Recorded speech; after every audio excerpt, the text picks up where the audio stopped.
Hello बच्चों।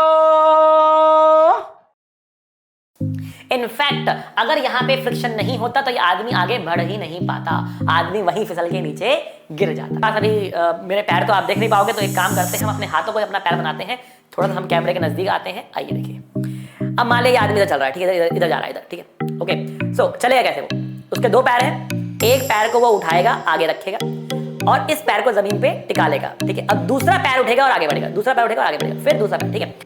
Integration से मुक्ति मिल गई। वरना क्या बड़ा भयानक सा फॉर्मूला दिख रहा है आपको, बेटा दो दो वेक्टर हैं, डॉट भी है, इंटीग्रेशन भी है, बड़ा भयानक फॉर्मूला है, इसको सिंपलीफाई किया।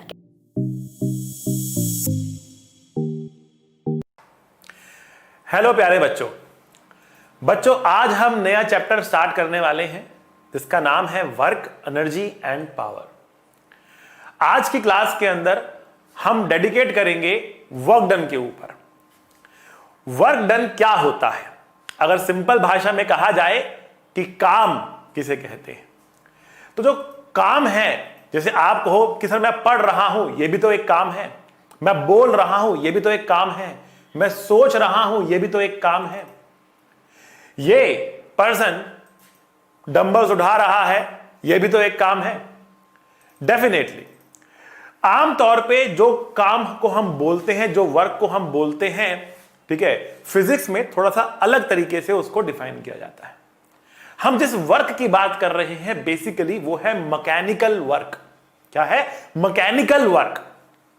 सोचना एक काम जरूर है लिटरली, लेकिन फिजिक्स की लैंग्वेज में ये वर्क नहीं है, मैकेनिकल वर्क नहीं है।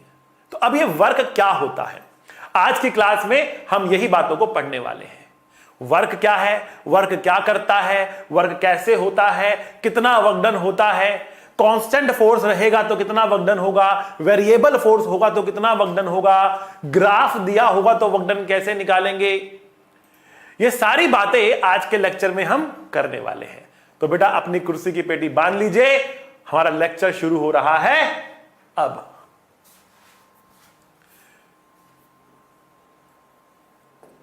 ओके बेटा, तो सबसे पहले हम लोग बात करेंगे work done, the mathematical definition. Work done की मैथमेटिकल डेफिनेशन क्या होती है? तो हमें छोटी क्लास से, मतलब 9th क्लास से बताया जाता है वर्क के बारे में थोड़ा बहुत, और वहां पर जो हमें डेफिनेशन दी जाती है वो दी जाती है work done is force into displacement. मतलब वर्क जो है वो दो चीजों पर डिपेंड कर रहा है। पहला ये डिपेंड कर रहा है फोर्स पे कि कितना बड़ा फोर्स आपने लगाया, दूसरा ये डिपेंड कर रहा है डिस्प्लेसमेंट पे। जब हम वर्क की बात करते हैं तो हमें दो एस्पेक्ट सोचने हैं। पहला कि किसके द्वारा वर्क की बात की जा रही है, तो फोर्स है जिसके द्वारा वर्क की बात की जा रही है। दूसरा, किस पर वर्क की बात की जा रही है, वो आपका ऑब्जेक्ट है जिस पर वर्क की बात की जा रही है। मतलब हम एक फोर्स के द्वारा एक ऑब्जेक्ट पर वर्क की बात कर रहे हैं। और छोटी क्लास में आपको बताया गया किसी भी फोर्स का वर्क डन कितना होगा, फोर्स इनटू डिस्प्लेसमेंट। थोड़ी सी बात अगर हम और बड़ी क्लास से करते हैं, ठीक है, तो वहां पर इसको और एक्सप्लिसिटली डिफाइन किया जाता है, force into displacement into cos theta से, force into displacement into cos theta से। और सोफिस्टिकली लिखे हैं इसको, तो इसको हम लिख सकते हैं कि वर्क डन क्या है? It is a scalar product of force and displacement. It is a scalar product of force and displacement. Now scalar product कह लीजिए या डॉट प्रोडक्ट कह लीजिए, स्केलर प्रोडक्ट कह लीजिए या फिर डॉट प्रोडक्ट कह सकते हैं इसको आप, ठीक है। तो जो डॉट प्रोडक्ट होता है उससे जो क्वांटिटी बनती है वो एक स्केलर क्वांटिटी बनती है, स्केलर क्वांटिटी बनती है, ठीक है। सो work done is a scalar quantity, ठीक है। और जो इसकी यूनिट होगी वो क्या होगी? फोर्स और डिस्प्लेसमेंट। तो फोर्स होता है बेटा न्यूटन में, और जो डिस्प्लेसमेंट होता है वो होता है मीटर में। तो न्यूटन मीटर बोल सकते हैं इसके डिस्प्लेसमेंट, इसकी यूनिट को। इसी को हम एक और तरीके से बोलते हैं जूल्स। तो वर्क की जो यूनिट होती है वो है न्यूटन मीटर या फिर जूल्स के बराबर, ठीक है बच्चों। अच्छा, इसको अगर हम और सोफिस्टिकेटेड तरीके से लिखें तो हम कैसे लिख सकते हैं? तो वर्क लिखा जाता है इंटीग्रेशन एफ डॉट ds, या एफ डॉट dr भी कह सकते हैं इसको, F dot dr, where dr is a small displacement, where D R is a small displacement. ठीक है, सो डी आर ज्यादा पॉपुलर टर्म है तो इसलिए मैं डी आर यहां पे लिख देता हूं, एफ डॉट डी आर। ठीक है, तो स्मॉल डिस्प्लेसमेंट। ऑलराइट बच्चों, अच्छा लेकिन थोड़ी सी बात पहले हम डॉट प्रोडक्ट की यहां पे कर लेते हैं, जिन बच्चों को नहीं पता कि डॉट प्रोडक्ट क्या होता है, ताकि वो बच्चे भी समझ जाएं कि डॉट प्रोडक्ट कैसे निकाला जाता है। ठीक है, तो यहां पर हमने कहा कि जो डॉट प्रोडक्ट है उसमें क्या आ रहा है, कॉस थीटा आ रहा है। ठीक है, तो सिंपल सी बात करें तो हम कह सकते हैं A vector dot B vector क्या होता है बेटा, ये होता है A into B into cos theta. ठीक है, where theta is the angle between A and B. Now अगर ए एंड बी आपस में परपेंडिकुलर हो जाए, if A vector is perpendicular to B vector, अगर ए वेक्टर बी वेक्टर के perpendicular हो जाए तो क्या होगा, तो आइए देखते हैं क्या होगा। तो एंगल थीटा 90 हो गया और cos 90 0 हो गया। एंगल थीटा 90 हो गया और cos 90 0 हो गया, मतलब ए वेक्टर डॉट बी वेक्टर कितना हो गया, 0 हो गया। तो जब हमारे पास ये 90 डिग्री रहता है तो ए वेक्टर डॉट बी वेक्टर क्या होता है, 0 हो जाता है। दो परपेंडिकुलर वेक्टर्स का डॉट प्रोडक्ट 0 होता है, पहली बात। दूसरी बात, अगर ए वेक्टर और बी वेक्टर के बीच का जो एंगल है, ठीक है ना, एंगल कितना है बेटा, 0 है, तो ए वेक्टर डॉट बी वेक्टर क्या लिखा जाएगा, ए वेक्टर डॉट बी वेक्टर क्या लिखा जाएगा बेटा, ये लिखा जाएगा ए इंटू बी कॉस 0। कॉस 0 कितना होता है, 1 होता है। ठीक, और अगर एंगल कितना है बेटा हमारे पास, 180 है, अगर एंगल कितना है बेटा हमारे पास 180 है, तो cos 180 होता है -1, तो हम A vector dot B vector को क्या लिखेंगे, A vector dot B vector equals to A B cos 180, that means minus a into b, that is the angle, that is the dot product when the angle is 180। और कोई भी और angle रहेगा theta तो a dot b will be a b cos theta. यहां तक बात समझ में आई होगी आपको। अच्छा भाई, अगर हमें दो यूनिट वेक्टर्स का डॉट प्रोडक्ट लेना है तो कैसे लेंगे, आइए यहां पर देखते हैं।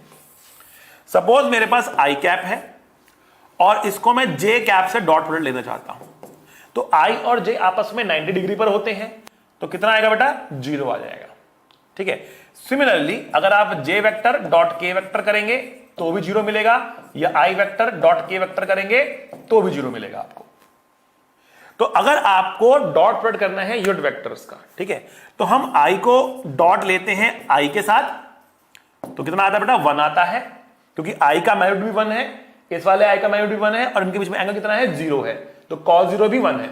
ठीक है, सिमिलरली जे वेक्टर डॉट जे वेक्टर भी कितना आएगा बेटा, 1 आएगा, और के वेक्टर डॉट के वेक्टर भी कितना आएगा बेटा, 1 आएगा। तो थोड़ा सा एक ब्रीफ इंट्रोडक्शन मैंने आपको दिया कि डॉट प्रोडक्ट आखिरकार क्या होता है, डॉट प्रोडक्ट आखिरकार क्या होता है, इसका एक मैंने ब्रीफ इंट्रोडक्शन आपको दिया।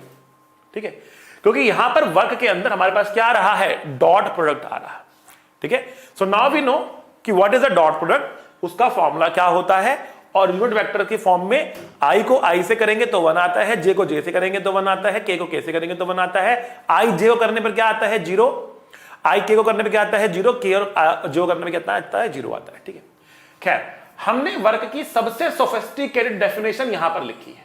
ये सब फॉर्मूले भी हैं बट ये कुछ केसेस में लगते हैं, आगे हम पढ़ेंगे किस केस में कौन सा फॉर्मूला लगेगा, लेकिन सबसे सोफिस्टिकेटेड और सबसे प्योर डेफिनेशन कौन सी है बेटा, वो ये है, work done is integration of F dot D are, work done is integration of F dot D are. बेटा ये क्या है, ये मैथमेटिकल डेफिनेशन लिखी है मैंने।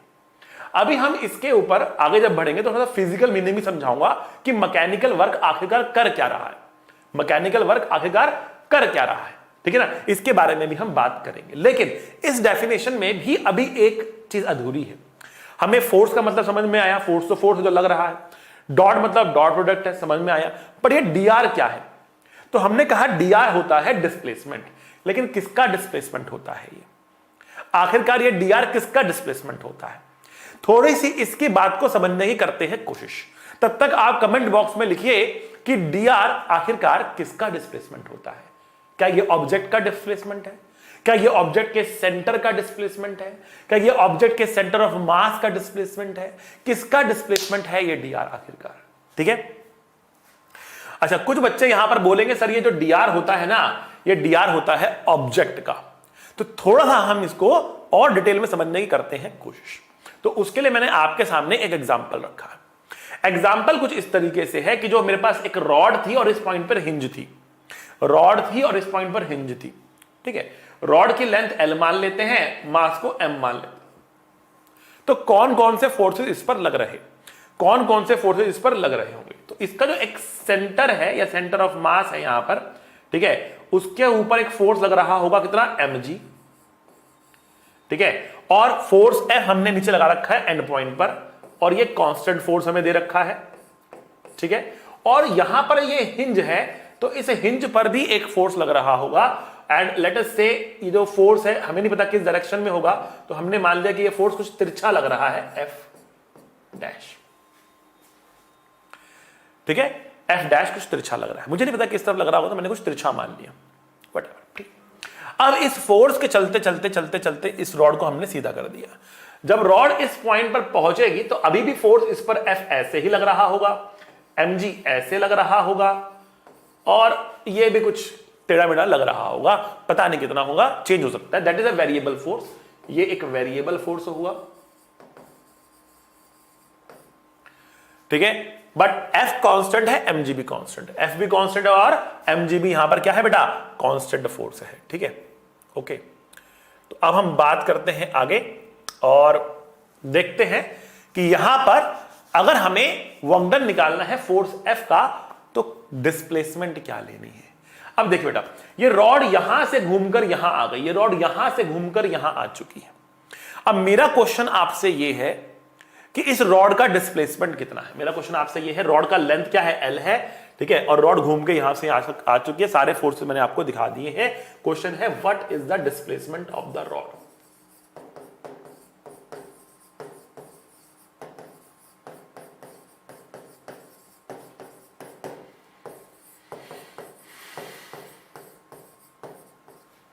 रॉड का डिस्प्लेसमेंट क्या है बेटा?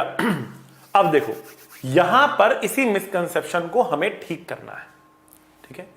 रॉड के अलग अलग पॉइंट्स का डिस्प्लेसमेंट सेम नहीं है, रॉड के अलग अलग पॉइंट का डिस्प्लेसमेंट अलग अलग है। अभी तक आपको दिक्कत इसलिए नहीं आती थी क्वेश्चंस करने में बिकॉज आपको रोटेशन नहीं दिया होता था, एक बड़े ऑब्जेक्ट को घूमते हुए नहीं देते थे।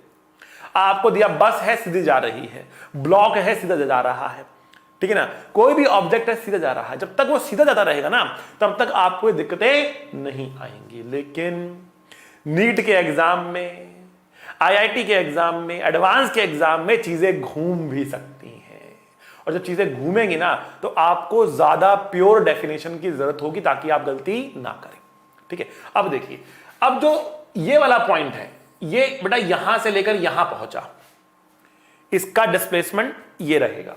जो एंड वाला पॉइंट है इसका डिस्प्लेसमेंट बेटा ये रहेगा, ठीक है। और जो ये वाला पॉइंट है इसका डिस्प्लेसमेंट ये होगा, और जो हिंज है इसका डिस्प्लेसमेंट तो बेटा 0 होगा।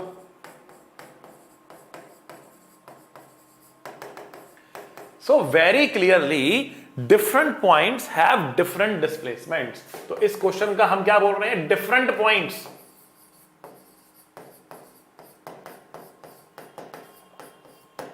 have different displacements. Different points have different displacement. तो अगर मैं कहूं what is the displacement of the rod, तो it has no meaning. It has no meaning.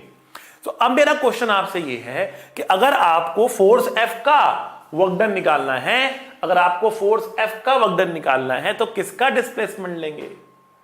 जो हमारे पास वर्क डन का फॉर्मूला है, work done is equals to integration F dot dr, इसमें dr किसका डिस्प्लेसमेंट लिया जाएगा? तो बेटा हमने कहा dr होगा डिस्प्लेसमेंट, क्योंकि अलग अलग पॉइंट्स का अलग है ना, तो किसका लेंगे? डिस्प्लेसमेंट ऑफ, पॉज करके कमेंट में लिखो किसका है, मेरे लिखने से पहले पॉज करके कमेंट में लिखो किसका डिस्प्लेसमेंट है ये, तब देखना कि आपने सही कहा कि गलत किया कहा, आपने जो पढ़ा वो सही पढ़ा कि गलत पढ़ा, ठीक है ना। देखो dr क्या है? Displacement of point of application of force, point of application of force, displacement of point of application of force. जिस पॉइंट पर यह फोर्स लग रहा है उस पॉइंट का डिस्प्लेसमेंट है। जिस पॉइंट पर यह फोर्स लग रहा है उस पॉइंट का डिस्प्लेसमेंट है। मतलब अगर ये फोर्स F की बात करें तो जो ये वाला पॉइंट है ना, इसका डिस्प्लेसमेंट देखना होगा। अगर हम mg के डिस्प्लेसमेंट की बात करें तो हमें इस पॉइंट का डिस्प्लेसमेंट देखना होगा। और अगर हमें हिंज फोर्स की डिस्प्लेसमेंट की बात करनी है तो हमें इस पॉइंट का डिस्प्लेसमेंट देखना होगा। ठीक, मतलब अगर हम डिफरेंट फोर्सेस का वर्क डन निकालना चाह रहे हैं इस केस में, तो जो डिस्प्लेसमेंट वाला पॉइंट है, जो डिस्प्लेसमेंट वाली क्वांटिटी है, वो तीनों के लिए अलग अलग आने वाली है। इस फोर्स के लिए इस पॉइंट का डिस्प्लेसमेंट, इस फोर्स के लिए इस पॉइंट का डिस्प्लेसमेंट और इस फोर्स के लिए इस पॉइंट का डिस्प्लेसमेंट देखना होगा। ठीक है, आ रही बात समझ में आपको? चलो इस बात को और समझाते हैं क्या मतलब है displacement of point of application of force, और समझाने की कोशिश करते हैं। आइए, ठीक है। सपोज एक आदमी आगे की तरफ जा रहा है, a person is walking in the forward direction, एक आदमी आगे की तरफ जा रहा है। ठीक है, तो हम जानना चाहते हैं इस आदमी पर जो वर्क डन होगा फ्रिक्शन का, वो किस डायरेक्शन में होगा। ठीक है ना, वो किस डायरेक्शन में होगा, तो देखते हैं। सबसे पहले तो हमने ये माना कि इस आदमी की एक्सेलरेशन राइट में है कुछ a, इस आदमी की एक्सेलरेशन राइट में है कुछ a। ठीक है, तो कौन सा फोर्स है जो इसको राइट में चला रहा है, वो कौन सा फोर्स है जो इसको राइट में आगे की तरफ बढ़ा रहा है? कमेंट में अपने आंसर दीजिए। Which force is moving this man in the forward direction. ठीक है, तो आप सोचिए इस पे कौन कौन से फोर्स लग रहे हैं। ठीक है, जब आप ये सोचेंगे इस पे कौन कौन से फोर्स लग रहे हैं, तो आपका आंसर आएगा इस पे लग रहा होगा सर एक mg फोर्स, इस पे लग रहा होगा एक नॉर्मल रिएक्शन, इस पे लग रहा होगा एक फ्रिक्शन फोर्स। कोई और फोर्स लग रहा है इस पर? जमीन तो नॉर्मल लगा रही होगी, फ्रिक्शन लगा रही होगी, ग्रेविटी mg लगा रही होगी। बड़े से बड़ा आप बात कर सकते हैं तो सर इस पे लग रहा होगा एयर रेजिस्टेंस, इस पे लग रहा होगा एयर रेजिस्टेंस, जो बहुत कम होगा क्योंकि ये चल रहा है आराम से। एयर रेजिस्टेंस उतना बढ़ता है जितना तेजी से आप चलते हो। buoyancy is going to be negligible, very small, very small. So let's not go into buoyancy and air resistance, let us neglect them and let's talk about mg, normal and friction. Now mg लग रहा है नीचे की तरफ ऐसे, normal लग रहा है ऊपर की तरफ ऐसे, फ्रिक्शन कहां लग रहा है? फ्रिक्शन कहां लग रहा है? तो अब बहुत सारे बच्चे बोलेंगे कि सर ये आदमी जा रहा है आगे की तरफ इसलिए फ्रिक्शन लग रहा है पीछे की तरफ। तो बेटा फ्रिक्शन मेजर मिसकंसेप्ट्स नाम से मैंने एक लेक्चर रिकॉर्ड किया है। ठीक है ना, लॉज ऑफ मोशन के अंदर ही मैंने एक लेक्चर रिकॉर्ड किया था। फ्रिक्शन के 3 लेक्चर इनफैक्ट रिकॉर्ड किए थे मैंने। पहला था फ्रिक्शन मेजर मिसकंसेप्ट्स, दूसरा था फ्रिक्शन 2.0 और तीसरा था फ्रिक्शन एंड गेम। ठीक है ना, तो मैंने जब पहला लेक्चर रिकॉर्ड किया था तो उसमें मैंने इस चीज को बहुत क्लियरली समझाया था। ठीक है, कि फ्रिक्शन चलाने के लिए भी चाहिए, चलने के लिए भी चाहिए, आगे बढ़ने के लिए भी चाहिए और फ्रिक्शन रुकने के लिए भी चाहिए। तो फ्रिक्शन को पर्सन के चलने से कोई प्रॉब्लम नहीं है। इनफैक्ट अगर यहां पे फ्रिक्शन नहीं होता तो ये आदमी आगे बढ़ ही नहीं पाता, आदमी वहीं फिसल के नीचे गिर जाता। तो ये आदमी आगे जा रहा है, ये आदमी आगे जा रहा है और उसको ले जाने वाला कौन है बेटा? फ्रिक्शन ही है। तो यहां पर जो फ्रिक्शन की डायरेक्शन आने वाली है वो फ्रिक्शन की डायरेक्शन होगी बेटा आगे की तरफ। इसके पैरों पर फ्रिक्शन की डायरेक्शन होगी आगे की तरफ। फ्रिक्शन लग रहा होगा आगे की तरफ, ऐसे लग रहा होगा फ्रिक्शन इसके पैर पे आगे की तरफ। ठीक है, तो this is the direction of friction on his feet. ये आदमी आगे जा रहा है और ये फ्रिक्शन ही इसको आगे लेके जा रहा है। ये अपने पैरों से जमीन को पीछे धकेल रहा है।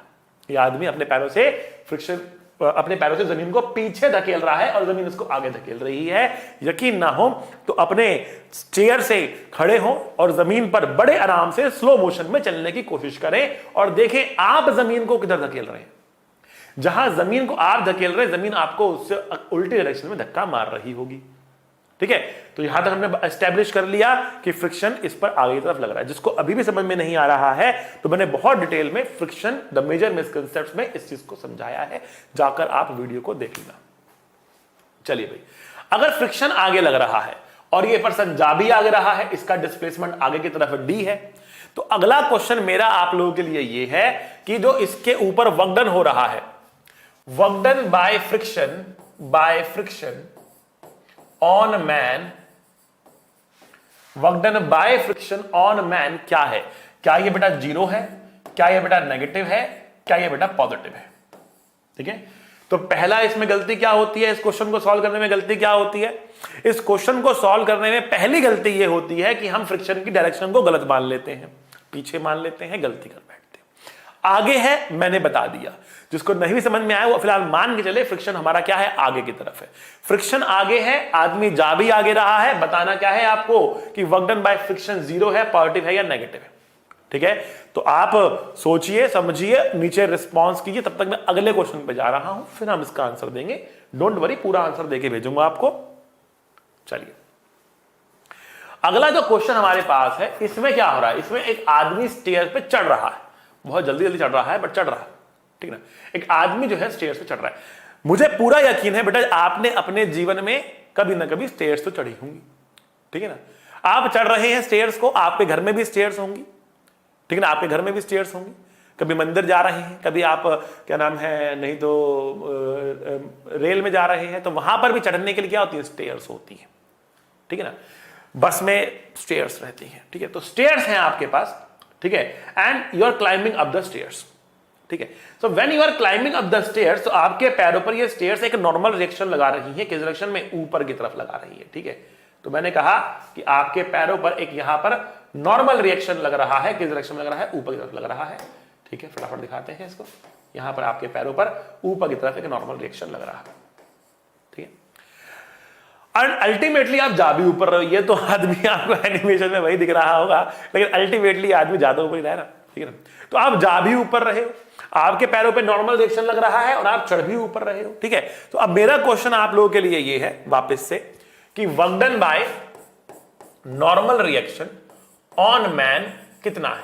ऑन मैन कितना है? क्या ये जीरो है, क्या ये पॉजिटिव है, या फिर ये नेगेटिव है? Work done by man, work done by friction on man, work done by normal not friction, work done by normal on man कितना है? क्या ये जीरो है, क्या ये पॉजिटिव है, क्या ये नेगेटिव है? ठीक है, चलिए, जो दो क्वेश्चंस मैंने पूछे आपसे, दोनों क्वेश्चंस एक दूसरे से जुड़े हुए हैं, मिलते जुलते हैं। ठीक है, इसलिए इन दोनों को हम साथ में लेकर चलेंगे। ठीक है, आप अपना आंसर बेटा कमेंट करिए कि वर्क डन बाय फ्रिक्शन कितना है, वर्क डन बाय नॉर्मल कितना है। दोनों केसेस का आप आंसर जो है कमेंट में बताइएगा कि सर हमारा ये आ रहा था, हम ये सोच रहे थे। बेटा मैं सबके कमेंट्स पढ़ता हूं, सबको रिप्लाई तो नहीं कर पाता हूं, जहां जरूरत लगती है वहां पर मैं रिप्लाई जरूर कर देता हूं। ठीक है, लेकिन आप लोग कमेंट्स करते रहिए। मुझे कमेंट से मालूम पड़ता है कि आपको मेरे लेक्चर्स में कितना इंटरेस्ट आ रहा है, कितना मजा आ रहा है, कितना फन आ रहा है। Physics is basically a fun. ठीक है ना, फिजिक्स एक फन है, फिजिक्स बहुत मजेदार है। ठीक है ना, एंड एक बहुत बड़े मतलब प्रोफेसर हैं फिजिक्स के MIT में, वो कहते हैं कि those who makes physics boring are criminals. ठीक है, तो हमें फिजिक्स को बहुत फन से पढ़ना है, मजे से पढ़ना है। ठीक है, तो कमेंट करते रहिए, जितना आप इन्वॉल्व होंगे उतना मजा आपको आने वाला है। ठीक है बच्चों, तो देखिए आगे बढ़ते हैं। देखिए यहां पर जब आपको वर्क डन बाय फ्रिक्शन देखना है, तो जो डिस्प्लेसमेंट आपको देखनी है आदमी की नहीं देखनी है, पूरे आदमी की डिस्प्लेसमेंट नहीं देखनी है। आपको क्या देखना है? जिस पॉइंट पर फोर्स लग रहा है वो पॉइंट कैसे चल रहा है, जिस पॉइंट पर फोर्स लग रहा है वो पॉइंट कैसे चल रहा है। ठीक है ना, तो अब देखिए बेटा, मेरे पास अभी मेरे पैर तो आप देख नहीं पाओगे, तो एक काम करते हैं, हम अपने हाथों को अपना पैर बनाते हैं, थोड़ा सा हम कैमरे के नजदीक आते हैं। आइए देखिए, अब मान लिया ये आदमी इधर चल रहा है। ठीक है, इधर जा रहा है, इधर। ठीक है, ओके, सो चलेगा कैसे? वो उसके दो पैर हैं, एक पैर को वो उठाएगा, आगे रखेगा और इस पैर को जमीन पे टिका लेगा। ठीक है, अब दूसरा पैर उठेगा और आगे बढ़ेगा, दूसरा पैर उठेगा और आगे बढ़ेगा, फिर दूसरा पैर। ठीक है, तो यहां से आपको समझ में आ रहा है चलने का तरीका क्या है। यहां पर भी अगर आप देखेंगे तो एक बार में एक पैर जमीन पर आता है, दूसरा पैर रुक जाता है, फिर वो दूसरा पैर चलता है। ठीक है ना, मतलब जब ये वाला पैर आगे बढ़ रहा है और ये रुका हुआ है, ये आगे बढ़ रहा है, ये रुका हुआ है, ये आगे बढ़ रहा है, ये रुकेगा, ये आगे बढ़ेगा। ठीक है, एक बार में एक पैर आगे बढ़ रहा है। जो पैर आगे जा रहा है वो तो हवा में है ना, जो पैर आगे जा रहा है वो तो हवा में है, उस पर तो फ्रिक्शन है नहीं। किस पर फ्रिक्शन है? जो जमीन पे टिका हुआ है उस पर फ्रिक्शन है, जो जमीन पे टिका हुआ है उस पर फ्रिक्शन है। ठीक है, तो जो पैर जमीन से टिका हुआ है, जमीन पे लगा हुआ है, उसके ऊपर फ्रिक्शन आ रहा है। अच्छा, जो टिका हुआ है वो चल नहीं रहा, जो टिका हुआ है वो चल नहीं रहा, उसका डिस्प्लेसमेंट 0 है। और जब वो चलता है तब वो हवा में होता है, तब उस पर फ्रिक्शन नहीं होता। मतलब जब फ्रिक्शन है तो डिस्प्लेसमेंट नहीं है, जब डिस्प्लेसमेंट है तो फ्रिक्शन नहीं है। तो इसका मतलब क्या हुआ कि वर्क डन बाय फ्रिक्शन कितना होना चाहिए मैन के ऊपर? 0 होना चाहिए, नेगेटिव भी नहीं पॉजिटिव भी नहीं, 0 होना चाहिए, 0 होना चाहिए। ठीक है, बहुत ही काउंटर इंट्यूटिव है, ठीक है ना, बहुत ही काउंटर इंट्यूटिव है। लगता है कि सर वर्क डन पॉजिटिव होगा या नेगेटिव होगा, लेकिन निकलता कितना है? 0 निकलता। ठीक है, तो भैया आगे देखते हैं, अगले चीज को देखते हैं। देखिए भैया यहां पर क्या हो रहा है, यहां पे क्या हो रहा है। यहां पर हमने कहा कि आदमी के ऊपर नॉर्मल रिएक्शन लग रहा है ऊपर की डायरेक्शन में, आदमी के ऊपर नॉर्मल रिएक्शन लग रहा है ऊपर की डायरेक्शन में, जा भी आदमी ऊपर रहा है, लेकिन फिर भी जो वर्क डन आएगा इसके ऊपर कितना आएगा बेटा? 0 आएगा। अब आप समझ गए होंगे। चढ़ते भी तो हम ऐसे ही है ना, हम एक पैर स्टेयरकेस पे रखते हैं और दूसरा पैर ऊपर जाता है। जो पैर स्टेयरकेस पे रखा वो नहीं चल रहा है, दूसरा पैर ऊपर जा रहा है, फिर वो पैर जम जाता है और पहले वाला पैर ऊपर जाता है, और इस तरीके से हम चढ़ते हुए चले जाते हैं, इस तरीके से हम चढ़ते हुए चले जाते हैं। तो जो पैर ऊपर जा रहा है वो हवा में जा रहा है, उसके ऊपर नॉर्मल नहीं लग रहा, और जिस पैर पे नॉर्मल लग रहा है वो टिका हुआ है, उसका डिस्प्लेसमेंट नहीं है। तो वापस से नॉर्मल रिएक्शन कितना आएगा? वर्क डन 0 देगा। आइए अगले केस में बढ़ते हैं। अगले केस में हमारे पास बेटा एक एक्सेलरेटर है, ठीक है ना। अब जो ये एक्सेलरेटर होता है ना, इसके साथ क्या होता है? अब एक आदमी जो है एक्सेलरेटर पे मान लिया यहां पे खड़ा हुआ है, कौन सा रंग ले जो इस पे दिखे, ठीक है, ये आराम से यहां पे खड़ा हुआ है। थोड़ी देर में ये एक्सेलरेटर इसको ऊपर ले जाएगा और ये आदमी यहां तक पहुंच जाएगा, और ये आदमी यहां तक पहुंच जाएगा। ठीक है, आई होप कुछ तो दिख ही रहा होगा आपको यहां पे। ठीक है, ये आदमी जो है वो यहां से लेकर चढ़ते चढ़ते यहां पे पहुंच गया। ठीक है, इसके पैरों पर भी यहां पर एक नॉर्मल रिएक्शन तो लग रहा है, यहां पर एक नॉर्मल रिएक्शन ऊपर की तरफ लग रहा है, और अल्टीमेटली देखा जाए तो ये आदमी ऊपर ही तो जा रहा है, ये आदमी ऊपर ही तो जा रहा है, यस और नो। ठीक है, तो अब यहां पे कोई पूछे कि वर्क डन बाय नॉर्मल क्या होगा, यहां पे कोई आपसे पूछे कि भैया वर्क डन बाय नॉर्मल क्या होगा, तो आप क्या कहेंगे? बोलो क्या कहेंगे? हम कहेंगे कि वर्क डन बाय जो नॉर्मल है ऑन मैन, कितना आएगा यहां पे work done by man, work done by normal on man? It is going to be positive this time. इस बार ये पॉजिटिव होगा, इस बार 0 नहीं होगा, इस बार नेगेटिव नहीं होगा, इस बार पॉजिटिव होगा। क्यों पॉजिटिव होगा? क्योंकि इस बारी जिस भी सीढ़ी पे वो चढ़ गया, अब वो अपने पैर को उठा ही नहीं रहा, वहां पे टिकाए हुए है, और वो पैर खुद ब खुद ऊपर जा रहा है, वो पैर खुद ब खुद ऊपर जा रहा है। तो जिस पॉइंट पर नॉर्मल लग रहा है वो पॉइंट खुद चले तो फिर वर्क डन आएगा, तो फिर वर्क डन आ जाएगा। उस पॉइंट की खुद की डिस्प्लेसमेंट हो रही है और फोर्स भी ऊपर है, जा भी ऊपर रहा है, तो वर्क डन क्या होगा बेटा? पॉजिटिव आने वाला है। वर्क डन क्या होगा बेटा? Positive. Work done by normal on man is going to be positive in this case. ठीक है, ये तो हमने वर्क डन की बात करी, पॉजिटिव नेगेटिव होगा ये भी बात करी। थोड़ा सा अब हम इसके फिजिकल मीनिंग में आते हैं वर्क डन के, और यहां पर वर्क को एनर्जी से रिलेट करने की करते हैं कोशिश। ठीक है, आइए देखते हैं इस वाले केस में, देखते हैं क्या हो रहा है। इस वाले केस में जब आदमी नीचे से ऊपर पहुंच गया, मान लिया यहां पर था आदमी, पहली स्टेयर पे था, और इससे चलता चलता चलता चलता चलता यहां पहुंच गया। ठीक है, यहां था और अल्टीमेटली ये यहां पहुंच गया। ठीक है, ओके, तो जब ये h हाइट ऊपर चढ़ गया तो इसके अंदर बेटा एक पोटेंशियल एनर्जी आ गई। कितनी? mgh की पोटेंशियल एनर्जी आ गई। हर किसी को पता होगा बेटा, हाइट बढ़ने पर पोटेंशियल एनर्जी mgh से बढ़ जाती है। तो मेरा क्वेश्चन अब आपसे ये है कि जब ये आदमी ऊपर चढ़ा और उसमें ये पोटेंशियल एनर्जी आ रही है, तो कहां से आ रही है इसके अंदर एनर्जी? हमने कहा एनर्जी जो है ना ही तो वो डिस्ट्रॉय होती है, ठीक है, ना ही वो क्रिएट होती है, केवल एक फॉर्म से दूसरी फॉर्म में कन्वर्ट होती है। बचपन से आप पढ़ते हुए आ रहे हो। ठीक है, तो अब मेरा क्वेश्चन आपसे बेटा ये है कि जब ये आदमी ऊपर चढ़ रहा है और इसकी हाइट बढ़ रही है, इसके पास ये पोटेंशियल एनर्जी आ रही है, तो कहां से आ रही है? कौन इस पे वर्क कर रहा है? ठीक है, तो क्लियरली यहां पर स्टेयरकेस तो इस पे वर्क नहीं कर रहा, हमने पहले बोला 0 है वर्क इसका। तो ये तो वर्क कर नहीं रहा, तो कहां से आ रही है इसके पास एनर्जी? तो इसका आंसर है इसके पास एनर्जी आ रही है इसकी इंटरनल मैकेनिज्म से, मतलब जिसने खाया पिया है उसकी एनर्जी इसको मिल रही है। जब ये ऊपर चढ़ेगा तो उसकी वो एनर्जी क्या होगी? कम हो जाएगी। उसने वो एनर्जी क्या कर ली? कंज्यूम कर ली होगी। तो जो फूड की केमिकल एनर्जी इसको मिल रही है ना, उस एनर्जी से ये ऊपर चढ़ रहा है और वो एनर्जी कम हो रही है। वहीं पर आते हैं इस केस में। इस केस में क्या हो रहा है? इसमें तो आराम से खड़ा हुआ है ना, इस बार तो वो अपनी एनर्जी का यूटिलाइजेशन कर नहीं रहा ऊपर चढ़ने के लिए। इस बार इसको ऊपर कौन लेके जा रहा है? ये एक्सेलरेटर ऊपर लेके जा रहा है। तो इसको जो ऊपर जाते वक्त एनर्जी मिल रही है, mgh की एनर्जी जो इसको ऊपर जाते वक्त मिल रही है, ठीक है, ये एनर्जी कौन प्रोवाइड कर रहा है इसको? ठीक है, ये हमने कहा एक्सेलरेटर इस पे वर्क करके इसको प्रोवाइड कर रहा है। ठीक है, तो ये एनर्जी है mgh कौन प्रोवाइड कर रहा है? ये एक्सेलरेटर इस पे वर्क करके इसको प्रोवाइड कर रहा है। ठीक है, तो यहां पर हमने कहा accelerator is doing work on the man, a positive work on the man, और इस आदमी के ऊपर एनर्जी इस एक्सेलरेटर से इसको मिली। लेकिन अगला क्वेश्चन ये आता है, इस एक्सेलरेटर को एनर्जी कहां से मिल रही है?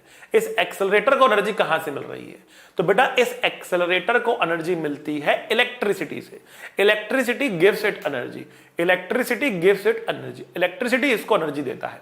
ठीक है ना, और इलेक्ट्रिसिटी जो इसको एनर्जी दे रहा है, उस एनर्जी से ये एक्सेलरेटर चल रहा है और वो एनर्जी अल्टीमेटली इस आदमी के अंदर जा रही है थ्रू वर्क। तो वर्क क्या हुआ? एक तरीके से वर्क एक प्रोसेस हुआ, वर्क एक तरीका हुआ, वर्क एक फिनोमिना हुआ, जिसके जरिए क्या हो रहा है? एक बॉडी से एनर्जी दूसरी बॉडी के अंदर ट्रांसफर हो रही है, या एक फॉर्म से एनर्जी दूसरे फॉर्म में ट्रांसफर हो रही है। तो वर्क डन क्या हुआ? वर्क डन एक प्रोसेस है। अगर फिजिकली समझना है आपको तो फिजिकली क्या मीनिंग है वर्क का? वर्क एक प्रोसेस है जिसके जरिए एनर्जी एक फॉर्म से दूसरी फॉर्म में ट्रांसफर होगी या फिर एक बॉडी से दूसरी बॉडी के अंदर ट्रांसफर हो जाएगी। ठीक है, दैट इज वर्क डन। ठीक है, तो आइए अब बढ़ते हैं आगे और कुछ टेक्निकल बातें करते हैं। ठीक है, तो हमने काफी कंसेप्चुअल बातें कर ली, और खैर एक चैलेंजर भी हमारे पास है आपके लिए। ठीक है, तो इस चैलेंजर को आपको आंसर देना है और लिखना है आपको। ठीक है, कि क्या आंसर आता है। क्वेश्चन है, what is the direction of friction force and sign of work done in moon walk? ठीक है ना, डायरेक्शन क्या है और वर्क डन क्या है? पॉजिटिव है, नेगेटिव है, जीरो है, क्या है इसके अंदर? ठीक है, तो देखिए जब ये माइकल जैक्सन मून वॉक कर रहा है, आई होप आप में से काफी सारे बच्चों ने मून वॉक को ट्राई किया होगा, तो इसके दो पैर हैं, इसके दो पैर हैं। लेट्स से इसका पैर नंबर 1, इसका पैर नंबर 2। अब जो पैर इसका पीछे होता है ना, जो पैर इसका पीछे होता है, ठीक है, वो है फिक्स, वो रुका हुआ है, और दूसरा पैर ये घिसराकर पीछे लेके जाता है। दूसरा पैर क्या होता है? घिसराकर पीछे लेके जाता है। और फिर जब ये पहले वाले पैर से भी पीछे चला जाता है तो फिर वो पैर जो होता है रुक जाता है और फिर पहले वाले पैर को ये पीछे लेकर आता है। ठीक है, तो किसी भी इंस्टेंट पे मान लेते हैं इसके जो दो पैर हैं उनकी कंडीशन क्या है? एक पैर जो फिक्स है वो है पैर नंबर 1, और पैर नंबर 2 क्या है? जो घिसते हुए पीछे आ रहा है, जो घिसरते हुए पीछे आ रहा है। इन दोनों के ऊपर ही फ्रिक्शन लग रहा है, इन दोनों के ऊपर ही फ्रिक्शन लग रहा है। तो मेरी गुजारिश आप लोगों से ये है कि आप लोग अपनी सीट से उठो and try to do the moon walk. Try to do the moon walk. आप खुद एक बार मून वॉक करके देखिए और देखिए, खुद फील कीजिए कि आपके पैर पर फ्रिक्शन किस तरीके से लग रहा है, आपके पैर पर फ्रिक्शन किस तरीके से लग रहा है। इस चीज को आप खुद फील करने की करिए कोशिश।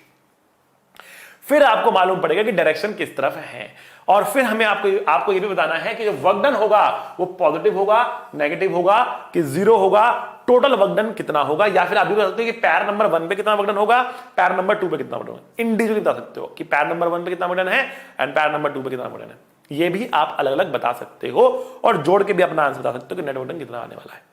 ठीक है, ऑलराइट, तो ये चैलेंजर है बेटा आप लोगों के लिए, आप लोगों को करना है। ठीक है, हम बढ़ते हैं अब कुछ और टेक्निकल चीजों पे। हमने अभी तक केवल और केवल वर्क की फील समझी है कि वर्क है क्या चीज, ठीक है ना, और उसका एक मैथमेटिकल फॉर्मूला देखा है बड़ा कॉम्प्लिकेटेड सा। हमने कहा कि वर्क डन का फॉर्मूला होता है क्या? वर्क डन का फॉर्मूला होता है work done is equals to integration F dot D R. ये होता है, बहुत बढ़िया। ठीक है, अब हम थोड़ा सा इसको केसेस बाय केसेस देखेंगे, एक बारी कांस्टेंट के लिए, एक बारी वेरिएबल के लिए और एक बारी ग्राफ के लिए। ठीक है, आइए देखते हैं। हेलो बच्चों, और सब कैसा? हम कांस्टेंट फोर्स की बात कर रहे हैं। कांस्टेंट का मतलब है ना ही तो उसकी डायरेक्शन बदल रही है, ना ही मैग्नीट्यूड बदल रहा है। तो वक्डन लिखा जाएगा W = F vector dot integration dr। क्योंकि F कांस्टेंट था, मैंने इसको इंटीग्रेशन से बाहर निकाल लिया। अब dr वेक्टर के इंटीग्रेशन का मतलब क्या होता है? तो मैंने कहा कि लेट अस से हमारे पास एक पाथ कुछ इस तरीके से है, हमारे पास कुछ इस तरीके से पाथ है यहाँ पे, ठीक है। अब इस पाथ पे पार्टिकल चल रहा है, थोड़ा सा पहले यहां गया, फिर यहां गया, फिर यहां गया, फिर यहां गया, फिर यहां गया, फिर यहां गया, फिर यहां गया, और इस तरीके से चल रहा है। तो ये छोटे छोटे एरोज हैं, ये छोटे छोटे डिस्प्लेसमेंट वेक्टर्स हैं, ये छोटे छोटे डिस्प्लेसमेंट वेक्टर्स हैं। इन सब का वेक्टर सम कितना होगा? देखो, इंटीग्रेशन का मतलब होता है एडिशन। क्या होता है इसका मतलब? एडिशन। तो हम छोटे छोटे डिस्प्लेसमेंट्स को क्या कर रहे हैं बेटा? यहां पर ऐड कर रहे हैं। छोटे छोटे डिस्प्लेसमेंट को क्या कर रहे हैं बेटा? ऐड कर रहे हैं, ठीक है। ये एडिशन कर रहे हैं। तो अब क्योंकि ये वेक्टर क्वांटिटी है, वेक्टर का एडिशन करें तो वेक्टर अलजेब्रा लगेगा ना यहां पर। तो what is the vector sum of these vector? This is the vector sum. ये है हमारे पास वेक्टर सम। सो इन सब dr वेक्टर्स का जो इंटीग्रेशन होगा, dr वेक्टर का जो इंटीग्रेशन होगा delta R vector, delta are vector. यही तो होता है ना, जब बहुत सारे छोटे छोटे वेक्टर्स का हमें सम करना होता है तो हम उनको इन ऑर्डर में कनेक्ट कर देते हैं, और जो पॉलीगन को क्लोज करने के लिए साइड बनाई जाती है वो होता है रिजल्टेंट। तो this is the resultant of all these vectors and this is called as delta are vector और डिस्प्लेसमेंट वेक्टर। क्या बोलते हैं उसको? Displacement vector. अच्छा, अगर आपको डिस्टेंस निकालना होता तो आप इंटीग्रेशन ऑफ dr कहते। इंटीग्रेशन ऑफ dr आपको ये लेंथ देता, ये लेंथ देता। dr वेक्टर का इंटीग्रेशन ये लेंथ देगा। ये डिस्टेंस होता है, ये डिस्प्लेसमेंट होता है। ये डिस्टेंस होगा, ये डिस्प्लेसमेंट होगा। आई बात समझ में? सो dr वेक्टर का इंटीग्रेशन कर रहे हैं ना हम, तो यहां पे हम कहेंगे बेटा वक्डन क्या है? वक्डन है f vector dot delta R vector, f vector dot delta R vector. ये हमारे पास क्या है? वक्डन है, ठीक है। ओके, अब यहां से इंटीग्रेशन निकल चुका है। मतलब जब भी कांस्टेंट फोर्स की बात की जाएगी तो हमें इंटीग्रेशन करने की आवश्यकता नहीं पड़ेगी। जब भी कांस्टेंट फोर्स की बात की जाएगी हमें इंटीग्रेशन करने की आवश्यकता नहीं पड़ेगी। हमें इंटीग्रेशन तभी करना पड़ेगा जब हमारे पास एक वेरिएबल फोर्स होगा, ठीक है ना। तो आइए देखते हैं, अगर हमारे पास एक कांस्टेंट फोर्स है उसका वर्णन लिखा जाता है इस तरीके से। अब डॉट प्रोडक्ट का मतलब क्या बताया था मैंने आपको? डॉट प्रोडक्ट बताया था ना, F delta R cos theta, that is the meaning of dot product, cos theta. तो f delta r cos theta is the work done, f delta r cos theta is the work done, where theta is the angle between force and displacement. Delta r is the displacement, right. तो force displacement into cos theta, theta क्या है? f और delta r के बीच का angle है, ठीक है। तो अगर आपको वेक्टर फॉर्म में दिया हो आप ये फॉर्मूला यूज करेंगे। अगर आपको वेक्टर फॉर्म में नहीं दिया है, सिंपल एंगल दे दिया थीटा, तो आप ये यूज कर लेंगे। अब ध्यान रखना, अगर थीटा 0 हुआ तो पॉजिटिव आ जाएगा, थीटा नेगेटिव हुआ मतलब थीटा 180 हुआ तो नेगेटिव आ जाएगा, और थीटा अगर 90 हुआ तो ये 0 आ जाएगा। और किसी भी और एंगल के लिए आपको थीटा की वैल्यू लिखनी है और सॉल्व करना है, ठीक है। वैल्यू रखनी है और सॉल्व करना है, ठीक है ना। तो अब देखिए, अगर हम इसको एक सिंपल से एग्जांपल से पहले यहां पे समझते हैं, फिर उसके बारे में और इलैबोरेट करेंगे हम। यहां पर देखिए, मान लिया हमारे पास यहां पर एक बॉक्स है, ठीक है, और हमने इसके ऊपर यहां पर एक फोर्स लगा दिया, कुछ इस तरीके से हमने यहां पर एक फोर्स लगा दिया, ठीक है। एंड लेट अस से जो ये फोर्स हमारे पास है ये है 20 न्यूटन का फोर्स, 20 न्यूटन का फोर्स हमने लगा दिया, ठीक है। और यहां पर हमारे पास एक एंगल बन रहा है, लेट अस से ये एंगल 37 डिग्री का एंगल है, ठीक है। और इस फोर्स के चलते हुए ये आगे बढ़ गया। कितना आगे गया बेटा? ये हमने कहा कि मान लिया ये गया आगे, लेट अस से 5 मीटर आगे गया, ठीक है। तो हम जानना चाहते हैं इस फोर्स का कितना वक्डन होगा, हम जानना चाहते हैं इस फोर्स का कितना वक्डन होगा। तो हम क्या कहेंगे? देखो, हम कहेंगे देखो ये फोर्स कितना है, फोर्स ऑफ दिस 20 न्यूटन कितना वक्डन होगा, देखते हैं। तो फोर्स कितना है? 20 का है, और डिस्प्लेसमेंट कितने बेटा? 5 है, और एंगल कितना है हमारे पास? 37 है। तो 100 cos 37, बेटा cos 37 कितना होता है? cos 37 होता है बेटा 4/5। याद करना बेटा ये वैल्यू cos 37 की, जिसको याद नहीं याद कर लेना। तो ये क्या 80 जूल्स के बराबर, 80 जूल्स के बराबर हमारे पास आंसर आ गया। तो 80 जूल का वक्डन इसने यहां पे कर दिया। यहां पर और भी तो फोर्सेस होंगे, यहां पर और भी तो फोर्सेस होंगे, बिल्कुल होंगे। कौन कौन से फोर्स लग रहे होंगे यहां पर? तो एक तो लग रहा है ग्रेविटी का फोर्स, ऐसे लग रहा होगा, एक नॉर्मल लग रहा होगा ऐसे, ठीक है ना। तो ग्रेविटी जो है यहां पर mg, उसके साथ कितना एंगल बन रहा है? 90 डिग्री का एंगल बन रहा है। ग्रेविटी लग रही है ऐसे, जा रहा है ऐसे, कितना एंगल बन रहा है? 90 डिग्री एंगल बन रहा है। क्योंकि यहां पर एंगल 90 डिग्री है तो ग्रेविटी का वर्क कितना आ जाएगा बेटा? 0 आ जाएगा। तो वर्क डन बाय mg 0 होगा, वर्क डन बाय नॉर्मल भी 0 होगा, ठीक है ना। और यहां पर एक फ्रिक्शन फोर्स भी तो लग रहा होगा, इस तरीके से इसको रोकने के लिए एक फ्रिक्शन फोर्स लग सकता है ना, ठीक है। लेट अस से जो फ्रिक्शन लग रहा है यहां पर वो लग रहा है 10 न्यूटन के बराबर। लेट अस से फ्रिक्शन जो लग रहा है वो लग रहा है 10 न्यूटन के बराबर, ठीक है। 10 लग सकता है क्या? छोटा कर लेते हैं उसको, छोटा कर लेते हैं फ्रिक्शन को, ठीक है। हमने लगा 1 न्यूटन के बराबर। लेट अस से the friction that is acting here is 1 Newton, okay. तो ये अगर 1 न्यूटन का फ्रिक्शन फोर्स यहां पे लग रहा है तो इसका कितना वर्क डन होगा? तो अब देखिए, फ्रिक्शन लग रहा है पीछे, ये जा रहा है आगे, फ्रिक्शन लग रहा है पीछे और ये जा रहा है आगे, कितना एंगल हो गया? 180 डिग्री का एंगल हो गया। तो work done by friction negative आएगा कि पॉजिटिव आएगा? नेगेटिव आएगा बेटा। तो what is the work done by this friction? Work done by friction कितना आएगा बेटा? ये होगा बेटा friction force that is 1, displacement that is 5 and minus में, तो -5 joule is the work done by the friction. -5 joule is the work done by the friction. ये इसका वर्क हो जाएगा। आई बात समझ में आपको? Is this clear? कोई परेशानी बेटा यहां पर आपको नहीं?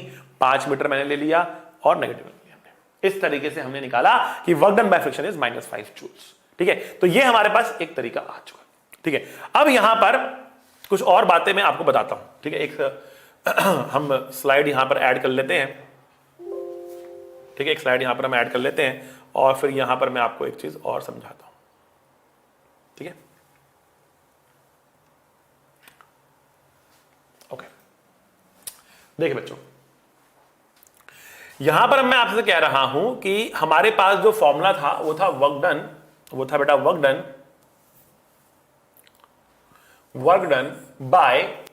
Done by any force is integration F dot D are. और जब मैंने work done bye constant force कहा तो ये हो गया F dot delta R. F dot delta R को हमने सॉल्व में लिखा F delta R cos theta, ठीक है। अब इसको मैं कैसे लिख सकता हूं बेटा? मैं इसको दो तरीके से लिख सकता हूं। एक तो तरीका आपके सामने ये है F delta R cos theta, एक तरीका हमारे पास है बेटा F cos theta into delta R. ना क्या मीनिंग है इनका क्या मतलब होता है? आइए देखते हैं। देखिए बेटा, अगर मैंने कहा कि हमारे पास फोर्स एफ है और मैंने कहा कि ये मेरा डिस्प्लेसमेंट डेल्टा आर है और ये है इनके बीच में एंगल थीटा, ये है इनके बीच में एंगल थीटा। तो अब मैं, क्योंकि फोर्स और डिस्प्लेसमेंट वेक्टर क्वांटिटीज होती हैं, इनके कंपोनेंट्स कर सकता हूं। या तो मैं फोर्स को डेल्टा आर के डायरेक्शन में तोड़ सकता हूं या डेल्टा आर को फोर्स के डायरेक्शन में तोड़ सकता हूं, ठीक है। आइए देखते हैं। जब मैंने फोर्स को डेल्टा आर के डायरेक्शन में तोड़ा तो ये होगा एफ कॉस थीटा, ठीक है। एफ कॉस थीटा का कंपोनेंट कितना? F cos theta. दूसरा कंपोनेंट होगा एफ साइन थीटा, दूसरा कंपोनेंट होगा बेटा एफ साइन थीटा, ठीक है। या फिर मैं यहां पे क्या कर सकता हूं बेटा? मैं डेल्टा आर को ब्रेक कर सकता हूं। I can break delta R into two components. So one component will be delta R cos theta and second component will be delta R sine theta, ठीक। अब देखिए, जब मैंने f को ब्रेक किया तो I have this f cos theta into delta r। So I can say that f cos theta is the component of force along displacement and I can say that this is f parallel to delta r, force parallel to delta r है। And what is this? This is delta r parallel to force, delta r parallel to force. So I can define work done as simply, अब मेरा cos theta भी cancel हो गया, cos theta भी गायब हो गया मेरे बेसिकली यहां से, और क्या बचा? F parallel into delta R या फिर F into delta R parallel, ये बन गया। देखो इतना सिंपल फॉर्मूला बन गया। हमने यहां पर क्या किया? सबसे पहले कांस्टेंट फोर्स था, इंटीग्रेशन हटा दिया, इंटीग्रेशन से मुक्ति मिल गई। वरना क्या बड़ा भयानक सा फॉर्मूला दिख रहा है आपको बेटा? दो वेक्टर हैं, डॉट भी है, इंटीग्रेशन भी है, बड़ा भयानक फॉर्मूला है। उसको सिंप्लीफाई किया। कैसे सिंप्लीफाई किया? पहले तो इंटीग्रेशन हटा दिया कांस्टेंट फोर्स के लिए, उसके बाद डॉट था, फिर डॉट हटा दिया, फिर थीटा था, फिर थीटा हटा दिया। अब क्या कहा? F parallel into delta R या F into delta R parallel, ठीक है। मतलब क्या करना है हमें देखना है कि जिस डायरेक्शन में डिस्प्लेसमेंट हुआ उस डायरेक्शन में कितना फोर्स है, या फिर जिस डायरेक्शन में फोर्स लग रहा है उस डायरेक्शन में कितना डिस्प्लेसमेंट है, जिस डायरेक्शन में फोर्स लग रहा है उस डायरेक्शन में कितना डिस्प्लेसमेंट है, ठीक है। तो ये बात समझ में आई आपको? ये फॉर्मूला आपको याद रखना है, ये फॉर्मूला आपको याद रखना है, ये फॉर्मूला आपको याद रखना है और ये फॉर्मूला आपको याद रखना है, ये सारी बातें आपको याद रखनी है, ठीक है। और अब हम इनके ऊपर लगाते हैं कुछ बढ़िया बढ़िया क्वेश्चंस। बिना क्वेश्चन के तो हम बात करेंगे नहीं, क्वेश्चन हमें लगाने हैं, बढ़िया बढ़िया क्वेश्चन लगाने हैं। आइए, तो सबसे पहले हमें क्वेश्चन में दे रखा है force as a vector quantity. Force हमें एज अ वेक्टर क्वांटिटी दे रखी है, ठीक है। और हमें कहा गया है कि इस पॉइंट से इस पॉइंट तक गया, तो क्या करना है बेटा, सबसे पहला काम सुंदर डायग्राम, सबसे पहला काम सुंदर डायग्राम, ठीक है। तो हम यहां पे क्या दिया गया, हमें यहां पर सबसे पहले एक कोऑर्डिनेट सिस्टम बना लेना है, एक्स बना लिया, एक वाई बना लिया। यहां पर हमें बोला गया कि एक पॉइंट हमारे पास ए है जिसका कोऑर्डिनेट क्या है 2,3 है। फिर हमारे पास क्या है एक पॉइंट बी है जिसका कोऑर्डिनेट क्या है -1,5 है, ठीक है। तो इसको मैं बोल सकता हूं आर इनिशियल वेक्टर, इसको मैं बोल सकता हूं आर फाइनल वेक्टर, ठीक है। और जब वो ए से बी तक गया तो R B minus R A is a displacement vector. तो डिस्प्लेसमेंट वेक्टर क्या है इसका, इसको कहते हैं displacement vector delta are vector, delta are vector, ठीक है। मतलब एक रफ डायग्राम है ये, लेकिन मैंने एग्जैक्टली देख के बनाया था। ये तो दो था, ये -1 आपने -1 यहां को बनाया, -1 यहां पे क्यों नहीं बनाया, कहीं भी बनाओ, मतलब कहने का मतलब था एक डायग्राम इस तरह का बनेगा आपका, एक आर आई होगा, एक आर एफ होगा, एक डेल्टा आर वेक्टर होगा।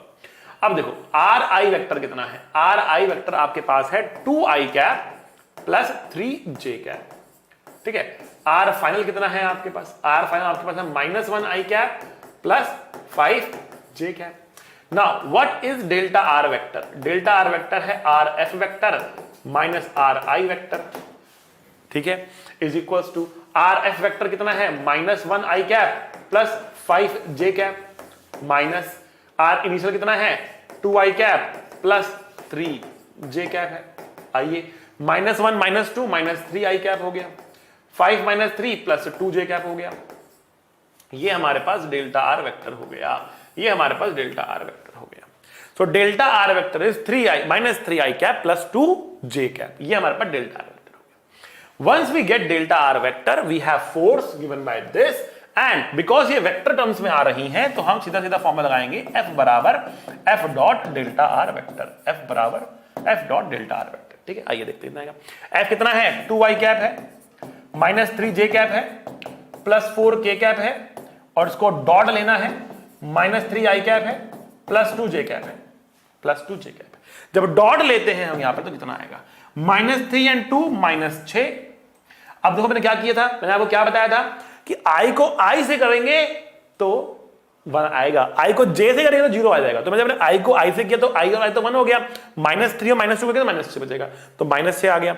बट जब मैंने i वाले को j वाले से किया तो बेटा कितना आएगा 0 आएगा। वापस आते हैं -3, अब देखो j को i से करूंगा तो भी 0 आने वाला है क्योंकि 90 डिग्री पे होंगे वो, j को j से करना है, j को j से मल्टीप्लाई करना होगा, तो -3 एंड प्लस 2, -3 एंड प्लस 2 कितना हुआ बेटा -3 एंड प्लस 2 कितना हुआ -6, वापस से हो गया ये।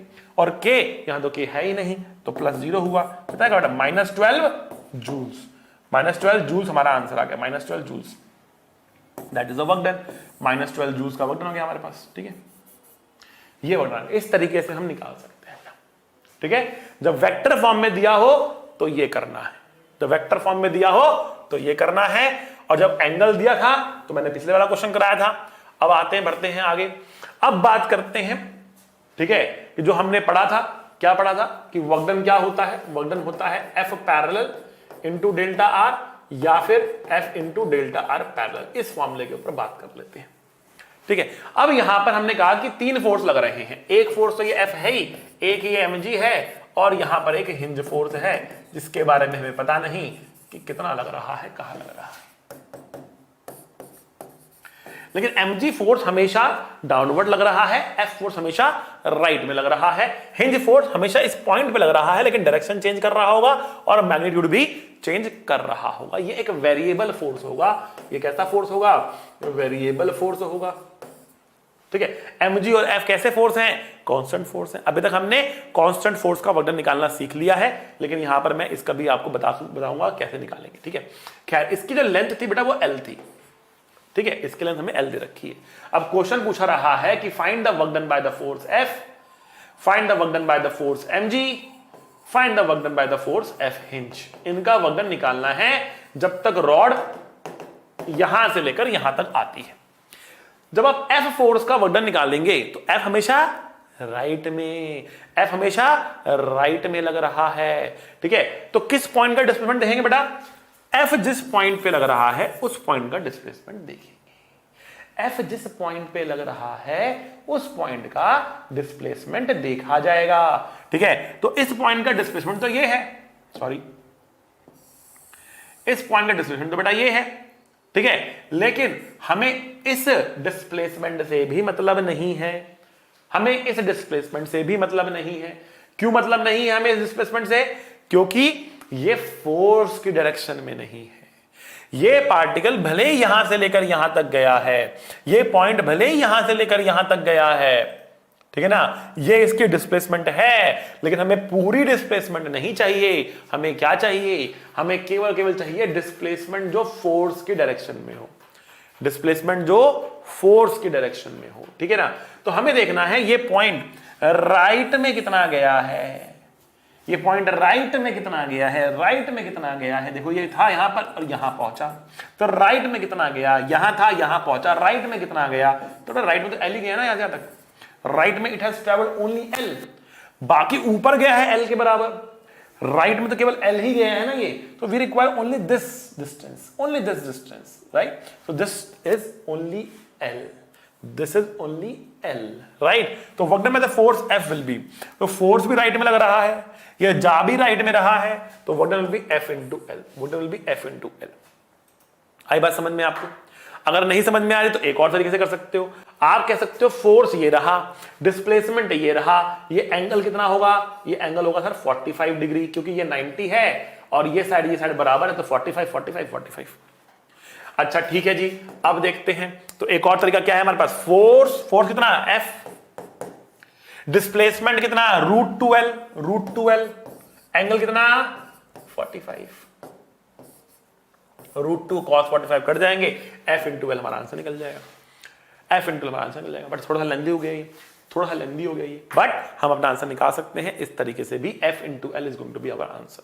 What about the force of mg, mg का फोर्स कितना होगा? What is the force of mg? तो देखिए mg सेंटर ऑफ मास पे लगता है। फिलहाल के लिए आपने अगर सेंटर मास नहीं पढ़ा है तो आप समझ लीजिए सेंटर पे लग रहा है, ठीक है ना। आगे जाके बताएंगे सेंटर मास क्या होता है। काफी सारे केसेस में सेंटर मास सेंटर पर रहता है पर कंपल्शन नहीं है, ठीक है। पर यहां पे सेंटर मास सेंटर पर ही है, ठीक है। तो अगर सेंटर पर सेंटर ऑफ मास है और उसके ऊपर क्या लग रहा है, mg लग रहा है, तो इस पॉइंट का वर्क डन, इस mg का वर्क डन कितना होगा? तो इसका डिस्प्लेसमेंट तो बेटा ये है इसका डिस्प्लेसमेंट, यहां से वहां गया, ये है इसका डिस्प्लेसमेंट। लेकिन जब आप mg का वर्क डन लिखेंगे तो क्या आप ये डिस्प्लेसमेंट कंसीडर करेंगे? नहीं, आपको ये डिस्प्लेसमेंट नहीं चाहिए। आपको क्या चाहिए? आपको चाहिए फोर्स जिस डायरेक्शन में लग रहा है उस डायरेक्शन में कितना डिस्प्लेसमेंट है। फोर्स जिस डायरेक्शन में लग रहा है उस डायरेक्शन में कितना डिस्प्लेसमेंट है। तो mg जो फोर्स है ये वर्टिकल लग रहा है, वर्टिकल नीचे की तरफ लग रहा है, बट पहले कहते हैं वर्टिकल लग रहा है, फिर नीचे ऊपर की बात कर लेंगे।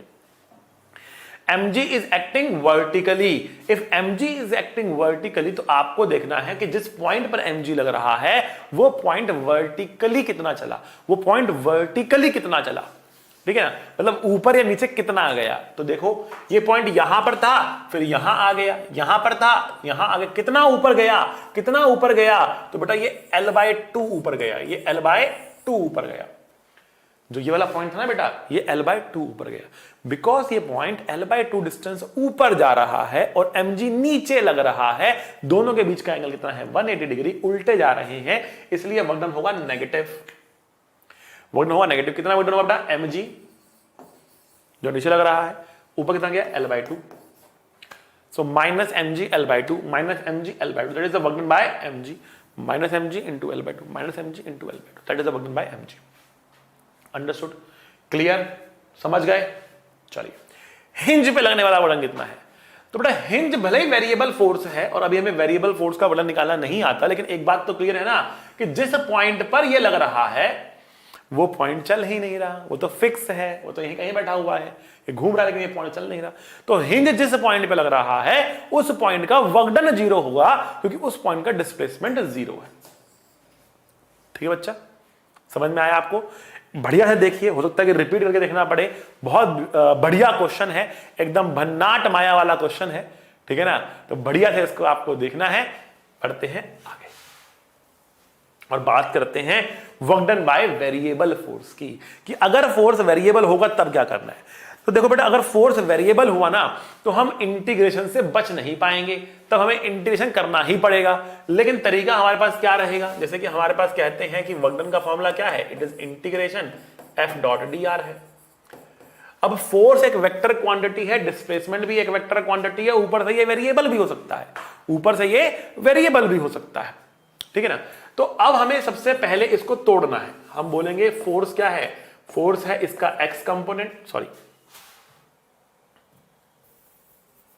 फोर्स है इसका एक्स कंपोनेंट एफ एक्स, ठीक है ना, आई कैप प्लस एफ वाई, जे कैप प्लस एफ जेड, के कैप। किसी भी वेक्टर क्वांटिटी को आप तीन कंपोनेंट में लिख सकते हो, X component, Y component, Z component. X component के साथ आई कैप लगता है, वाई कंपोनेंट के साथ जे कैप लगता है, जेड कंपोनेंट के साथ के कैप लगता है, डॉट। सिमिलरली जो छोटी सी डिस्प्लेसमेंट होगी उसको भी आप तीन डायरेक्शन में तोड़ सकते हो, कि कुछ एक्स में गया होगा dx, कुछ वाई में गया होगा dy, कुछ जेड में गया होगा dz। आई बात समझ में आपको? बहुत simple. Now we can take the dot product. Now we can take the dot product. Let's see what comes after taking the dot product. तो क्या बताया था आपको, i को i से करना है, j को j से मल्टीप्लाई करना होगा, k को k से मल्टीप्लाई करना होगा। That is how we take the dot product. i को i से, j को j से, k को k से हमें मल्टीप्लाई करना होगा। That is how we take the dot product. So fx dx plus fy dy, या अगर और एक स्टेप लिख देते हैं हम तो कंफ्यूजन थोड़ी सी कम होगी। मैंने इसको जब मल्टीप्लाई किया इससे तो एफ एक्स डी एक्स आएगा, इनसे मल्टीप्लाई नहीं करूंगा। आज जे कैप को जे कैप से करूंगा तो कितना आएगा बेटा, एफ वाई डी वाई आएगा, और इधर करूंगा तो एफ जेड डी जेड आ जाएगा, ठीक है। अब मैं इंटीग्रेशन को अंदर ले जाता हूं, I can write this as F X D X, जो मैं एक स्टेप पहले लिख रहा था, बट आपके लिए मैंने एक और उसको इलैबोरेट कर दिया कि किस तरीके से हम इसमें आ रहे हैं, ब्रैकेट को ओपन करके कैसे लिख रहे हैं। आई थिंक अब आपको बढ़िया से इसको समझ में आ गया होगा। देखो बच्चा, so work done is F X D X, F Y D Y and F Z is D Z होता है। That is how we write the work done by a variable force. हाँ, कभी कभी हो सकता है कि आपको खाली एक्स कंपोनेंट मिले तो इनको जीरो रख देना, केवल वाई कंपोनेंट मिले तो इनको जीरो रख देना, दो मिले तो तीसरे को जीरो रख देना। तो जो मिलेगा उसको यहां पे लिखना है और सॉल्व करके अपने आंसर को निकाल लेना है, ठीक है बच्चों। आइए बढ़ते हैं आगे। चलिए एक क्वेश्चन करते हैं, बिना क्वेश्चन के तो मजा नहीं आता है, तो एक क्वेश्चन करते हैं, इससे समझ में आएगा कि हमें हमारा आज का कॉन्सेप्ट समझ में आया कि नहीं आया, ठीक है। तो कॉन्सेप्ट कह रहा है, क्वेश्चन कह रहा है कि find the work done by a force, और फोर्स कितना दे रखा है आपको, फोर्स आपको दिया हुआ है एक्स आई कैप प्लस 2y जे कैप, ये आपको फोर्स दिया हुआ है, ठीक। अब देखो, क्या ये कांस्टेंट फोर्स है या ये वेरिएबल फोर्स है, ठीक है। हमें कैसे मालूम पड़े कि कांस्टेंट है कि वेरिएबल है? तो जब भी वो वेरिएबल होगा, ठीक है, तो उसके अंदर वेरिएबल्स होंगे। जब वो वेरिएबल होगा तो उसके अंदर क्या होंगे, वेरिएबल्स होंगे।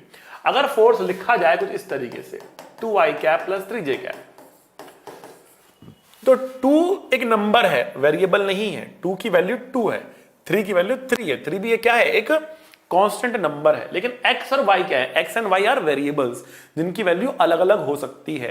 बिकॉज वेरिएबल्स आ रहे हैं इसलिए हम कह रहे हैं फोर्स क्या है, वेरिएबल फोर्स है। फोर्स क्या है बेटा, वेरिएबल फोर्स है। अच्छा जी, बहुत बढ़िया।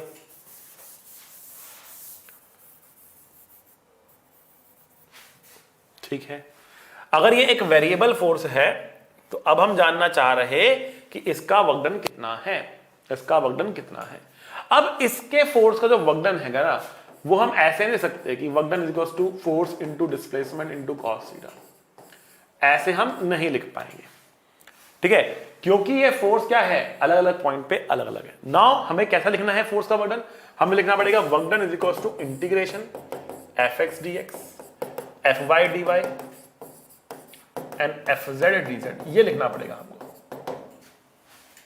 That is how will write the work done, ठीक है। तो पहली बात, यहां पे के कैप तो है ही नहीं, के कैप तो है ही नहीं, तो इसको भूल जाओ, ये लिखना ही नहीं है आपको, केवल ये दोनों लिखने होंगे आपको, ठीक है। आइए देखते हैं इंटीग्रेशन। जो आई कैप के साथ होता है वो एफ एक्स होता है, जो आई कैप के साथ होता है वो एफ एक्स होता है, मतलब एक्स डी एक्स।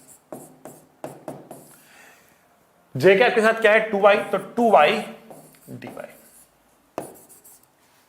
ये आ गया। अब हमें लिमिट भी डालनी है, तो x is varying from 2 to -1। बड़े ध्यान से देखना, लिमिट डालनी है। x is varying from 2 to -1, 2 to -1, 2 to -1, ठीक है। सो 2 होगा लोअर लिमिट, 2 से -1 ये है अपर लिमिट। तो दोनों कोऑर्डिनेट्स में जो पहला कोऑर्डिनेट है ना वो आपको क्या है, वो x है। तो x की वैल्यू 2 से -1 तक जा रही है, तो 2 से -1 तक जा रही है, ऐसे लिखेंगे। जो y कोऑर्डिनेट है वो 3 से 5 तक जा रहा है, वो 3 से 5 तक जा रहा है, 3 to 5 हो गया, ठीक है। 2 से -1 एंड 3 से 5 हो गया, ये हमारे पास आ गया। ओके भाई, बहुत बढ़िया, शानदार। x dx का इंटीग्रेशन होगा x²/2, 2 से -1, 2। y dy का इंटीग्रेशन होगा y²/2, 3 से लेकर 5, 2 से कर गया 2, ठीक है। आइए देखते हैं आगे कैसे सॉल्व होगा ये।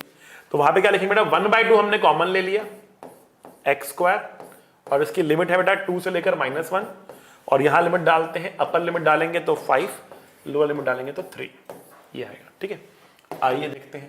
तो 1/2 -1 का स्क्वायर अपर लिमिट डाली, और फिर लोअर लिमिट 2 है तो 2 का स्क्वायर हो जाएगा, ये 25 - 9 हो जाएगा, 1 - 4 हो जाएगा, और 25 - 9 कितना होता है, 16 होता है ना, तो 16 हो जाएगा, ठीक है। तो ये हो गया बेटा -3/2 + 16, सो 32 - 3, 29/2 जूल्स इज आवर आंसर। इस तरीके से अपना आंसर हम बड़े आराम से निकाल सकते हैं, ठीक है बच्चा लोग। ठीक है बेटा, अब आपके लिए एक चैलेंजर आ गया, काफी डिफिकल्ट क्वेश्चन है, और अगर सच बताऊं तो ये इरोडोव से लिया गया क्वेश्चन है, ठीक है, बट चैलेंजर है, ठीक है। तो आप करें इसको। इसमें उलझाने वाली बात क्या है, क्योंकि लीग से हटके है क्वेश्चन ये। उलझाने वाली बात क्या है, उलझाने वाली बात ये है आई कैप के साथ वाई है और जे कैप के साथ एक्स है। आई कैप के साथ वाई है और जे कैप के साथ एक्स है, ठीक है।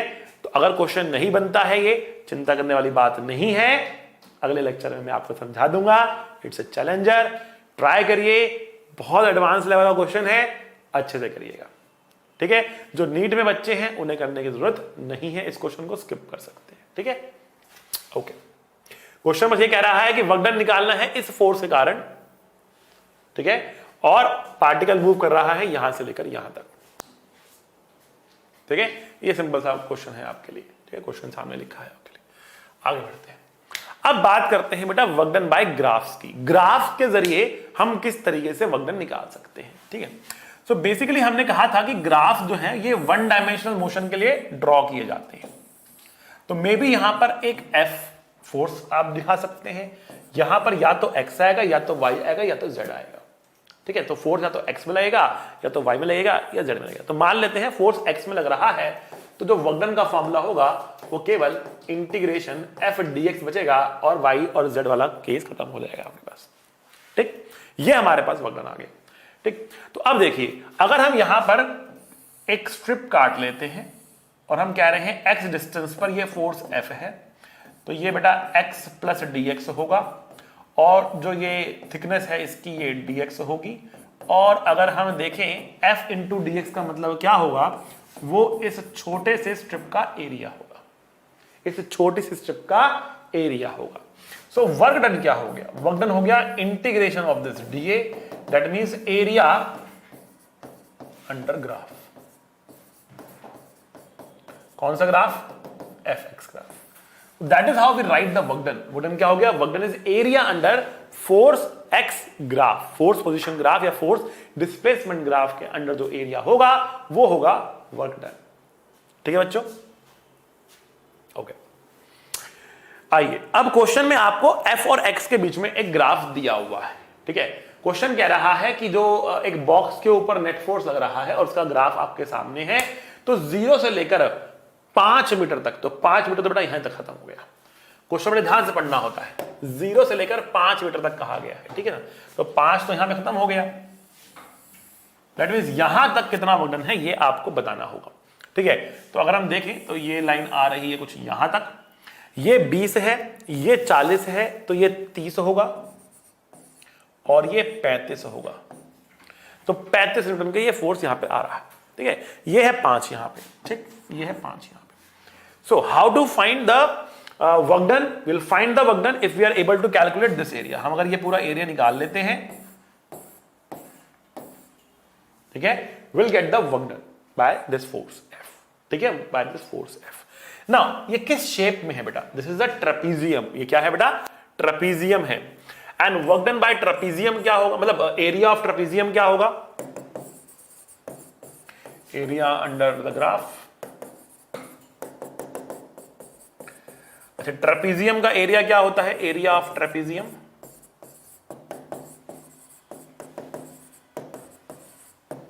क्या होता है बेटा? ये होता है sum, half into sum of parallel sides into distance between parallel sides. Half sum of parallel sides into distance between parallel side. Now इस ट्रेपीजियम के अंदर कौन सी साइड्स पैरेलल हैं? तो बेटा एक तो साइड मुझे ये दिख रही है और दूसरी साइड मुझे ये दिख रही है। क्या ये और ये पैरेलल है? नहीं, बट ये दोनों आपस में पैरेलल हैं। तो बेटा ये हाइट है 10 की और जो ये हाइट है ना, ये है 35 की। एक 10 की हाइट है, एक 35 की हाइट है, और इनके बीच में जो डिस्टेंस है, पैरेलल साइड में डिस्टेंस है, कितना बेटा? वो 5 है। ये 5 मीटर हमारे पास है। ठीक है, तो अब हम यहां पे क्या कहेंगे बेटा? देखो, हम यहां पे कहेंगे half sum of parallel side, मतलब 10 plus 35, 10 plus 35 into distance between the parallel side, जो कितना है बेटा? 5 मीटर है। जो कितना है बेटा? 5 मीटर है। ये आ जाएगा, तो कितना है? 35 plus 10 45 into 5 divide by 2, into 5 divide by 2 हो जाएगा। 35 plus 10 divide by 2 multiply by 5, that is the distance between the particles. Okay, तो अगर हम इसको सॉल्व करते कितना आएगा बेटा? ये आएगा बेटा 522 divide by 2, 112.5 joules is the work done. 112.5 joules is the work done here.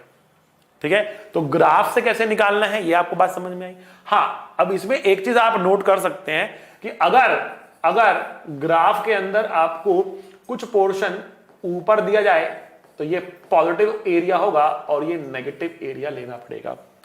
ठीक है, और जब सम करेंगे तो नेगेटिव वाला पॉजिटिव में से माइनस हो जाएगा। ठीक है ना, और अल्टीमेटली क्या होगा? टोटल कम आ जाएगा आंसर। ठीक है, टोटल जो माइनस वाला जितना एरिया नीचे होगा ना, उसको पॉजिटिव वाले में से हटा देंगे उतना एरिया को। ठीक है, आ रही बात समझ में? बाकी नॉर्मल है, इसी तरीके से आपका आंसर निकल जाएगा ग्राफ के लिए भी। ठीक है बेटा, तो आज के लिए इतना काफी है बेटा। Thank you very much. मिलेंगे अगली क्लास में, पढ़ते रहिएगा। सी यू, टाटा, बाय बाय। पढ़ाई करते रहें। All the very best.